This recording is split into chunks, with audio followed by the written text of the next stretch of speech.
Peggy 18. We get dirty, and the world stays clean. That's the mission.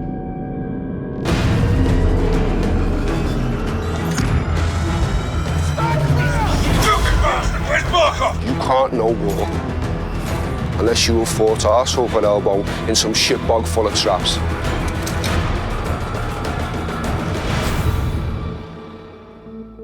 For modern warfare, expectations are so high that coming in and reimagining it from the top to the bottom is humbling, to say the least. I'm Taylor Kurosaki, the studio narrative director at Infinity Ward. Now, it's my job to make sure this game is everything the fans expect, and hopefully a lot more.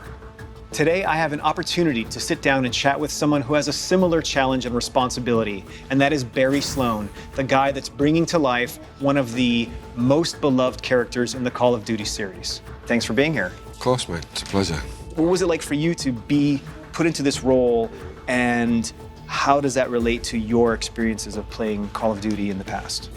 I was very drawn from Call of Duty 4, the first Modern Warfare that came out. I had that as part of my upbringing, my childhood, and then to become him has been just an incredible experience. I knew that if we found a guy who could exude what I think we all have in our collective memory of a guy that is Price, Yeah. the ceiling would be way higher. And I think that's what we got with you. And obviously I wasn't aware because you weren't saying it was Captain Price. You were just saying, I can't remember the name on the audition, but it was Commander Sykes. Yeah. I knew in that moment, I felt like, okay, this is the guy. This is our Price. I wanted to be able to drop your voice into a real thing that we were working on. Okay. And so I couldn't have you say, under my command, Exactly, yeah. Commander Sykes. Yeah, exactly. Yeah. So I crossed out Commander Sykes, and I probably shouldn't have done this. It's probably a total breach of protocol and whatever. But I just wanted to hear your voice saying those words. Yeah. So I crossed it out, Yeah. and I wrote, under my command, Captain John Price. Yeah. And I do remember saying, oh, that's a name drop. Right there, that second. I was like, okay, here we go. Under my command, Captain John Price, you will have full executor authority. One of the most exciting things for me is the collaborative nature of what it takes to make this. Yeah. And how many people are responsible for the performance. And I remember speaking to Mitch, who's our technical advisor who I'd worked with before, and he said, you know, no one man can play Price, it takes an army. And it's very much that, and it has been from day one. You know, I'm the first guy to ever get to physically move him, so I had to find a way to make this guy real and believable, and a guy who can work in a 2019 scenario. Above all else, he is a protector, and he is a guide. But I wanted to make sure that in every scene I'm checking in on the person that I'm with. But I tried to make this Price be someone who you would aspire to be. Well, it's not over yet. Trust me. I always have. For you, I mean, you've got not just one character's work to worry about. You have the entire franchise on your shoulders. How did you feel about having to take that on?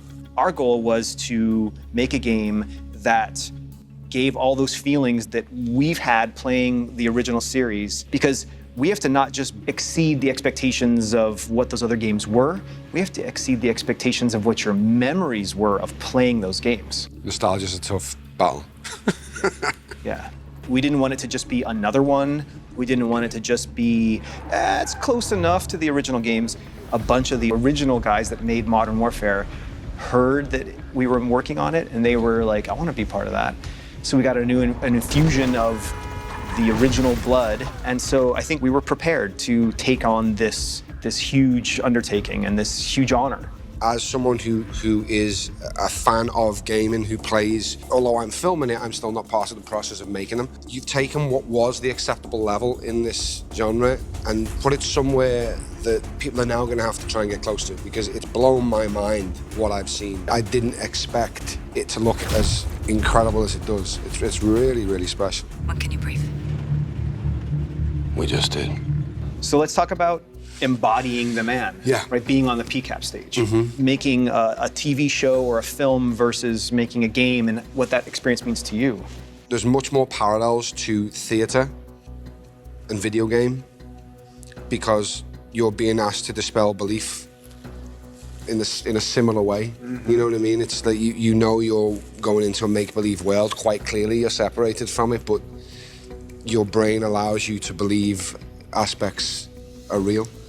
You can almost touch it these days with the way video games look, and so that aspect of bringing your audience to you it feels like theatre to me in that sense as well, and certainly the way we film it, because when you're on a film set or a TV set, like now I can look at the camera, I can speak to the operator, and I can know, okay, this is probably a tight shot. Hopefully I'm getting it right somewhere around here to about here. I know I've got about this much space, and then my frame cuts off. So I can manage my shot or my performance for that particular shot. But when we shoot PCAP, we have the whole room. Yeah. And I don't know what point you're going to come in for the close-up of pricing here, or when you're going to need to be super wide to get the feel of the scenes. You have to be on the whole time. You have to know the man or the woman that you're playing and be in there, locked in the whole time, because it could be on you when you don't expect it. Like Jeff will be there with the camera making the shots, but that's not necessarily the shot. You can't play to that camera because it's not there, so it's like you have to just let him direct you through, but not react to the camera being there. We're all just pawns in this. You speak for yourself.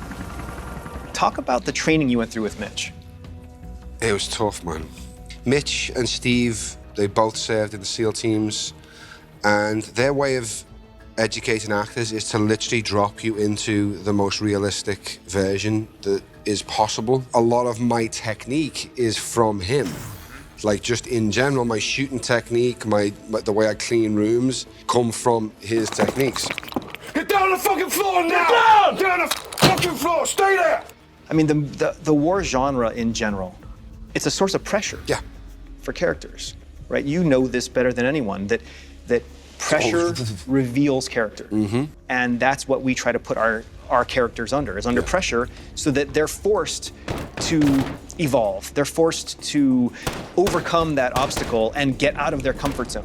And so for us as creators to work in that genre, that's part of making Call of Duty, and to not only empathize with characters who are put under pressure and have to reveal their true nature, and to be forced to make those kinds of choices, and to do the thing that Mitch and Steve and those guys always say, which is to operate perfectly in an imperfect situation. But now you go, here's the controller. Yeah, now you try. Good luck. Yeah. It's been an honor working with you, man, and I hope we get to keep working together in the future. That's it, mate, absolutely. Yeah. Where do we draw the line, Essere? You draw the line wherever you need it, Sergeant.